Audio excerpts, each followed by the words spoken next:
On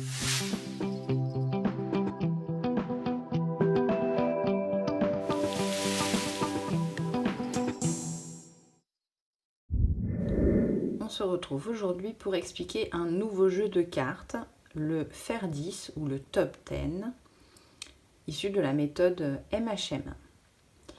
Donc sous les yeux, vous avez la présentation de début de jeu, c'est-à-dire 3 joueurs. Normalement, les cartes sont cachées, mais là, pour les explications, c'est plus simple de voir les faces visibles. Autant de cartes retournées qu'il y a de joueurs et une pioche. On joue avec un jeu de 52 cartes dans lequel on retirera toutes les figures, valet, dame, roi et les 10. Le but de ce jeu est de faire 10, c'est-à-dire de travailler les compléments à 10. Le jeu commence avec le premier joueur. Il faut bien observer les cartes qui sont disposées sur le plateau et voir quels sont ceux qu'on peut associer pour faire 10. Donc par exemple, je vois qu'il y a un 8 qui peut s'associer avec le 2 puisque 8 plus 2 c'est égal à 10. Je vais récupérer le 2, l'associer au 8 et fabriquer une première dizaine.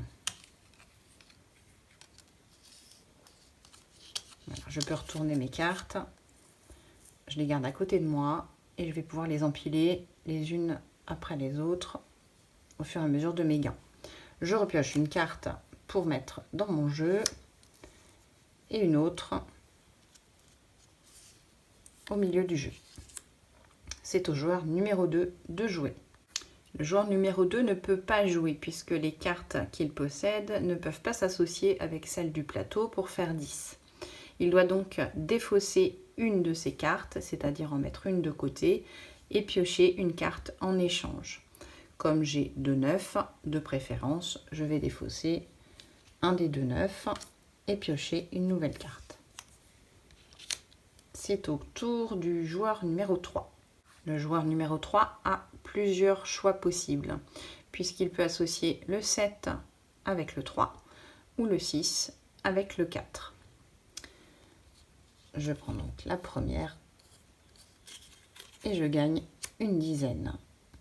Je repioche une carte et je remets une carte sur le plateau. Le jeu continuera ainsi. Et à la fin du jeu, il faudra compter combien chacun aura gagné de dizaines.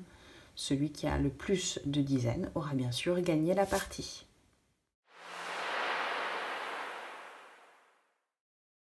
Lorsque l'enfant maîtrise bien les compléments à 10, on peut lui permettre de jouer en autonomie.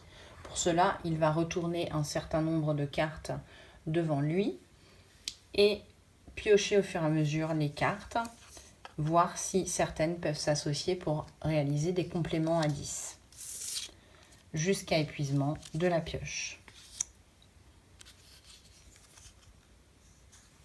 À la fin du jeu, le parent n'aura plus qu'à regarder les assemblages de cartes pour vérifier que chaque paire fait bien 10.